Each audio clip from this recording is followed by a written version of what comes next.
Installation. We're going to talk just briefly about the installation and some installation issues and some updating issues in this particular tutorial.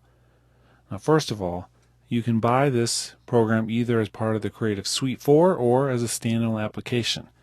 Now, in my case, since I do primarily just audio stuff and don't do video stuff, I did not have the whole suite, but I use Adobe Sound Booth by itself. So on this particular computer, that's all that's installed.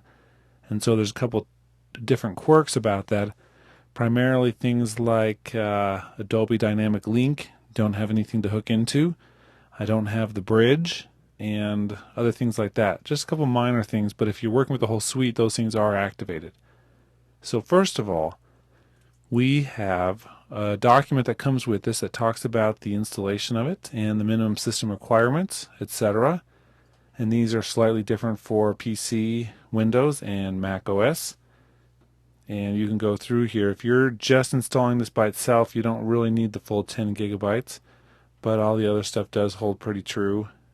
The interesting thing about this document is that there are a lot of known issues that if you're running into something, you may just want to read this to make sure that you're not running into one of those common problems already. For instance, pressing the cancel button during the installation process will stop the installation but not remove all the files installed already.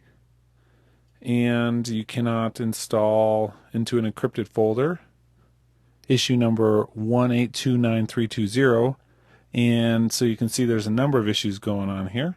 It tells you how to uninstall the software, so those are good things there. You can talk about purchasing this from the trial, because you can actually get a trial version and then get a license for it, and it becomes active as a full version.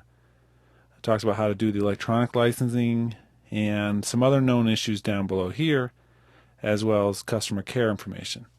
Now if we go to the web, we're going to get some more information. This talks about the same system requirements. Here, plus activation, tells you that if you get the license for a certain language, those are the only ones you can activate.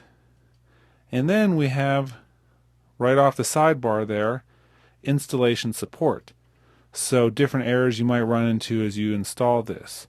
So that's nice to know. There were some serial number issues that happened with the whole suite, and so if you're running into any problems, definitely come here to the website where you can get up-to-the-minute information about fixing things, etc. Now, one other thing I want to show you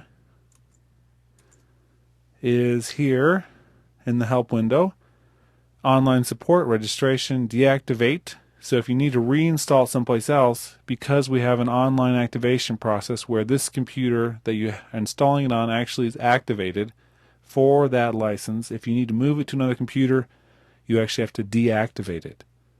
So that's important to know that that's where this is. And plus, if you want to check for updates, we have an automatic Adobe Updater.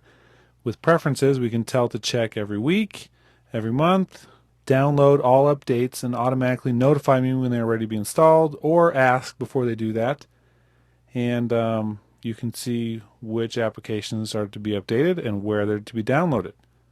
So all that stuff kind of goes into that. We don't have any at this time, so let's quit out of there.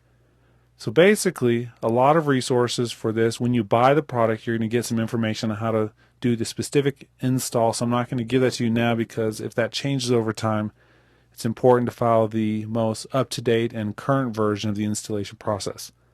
Okay, let's move on.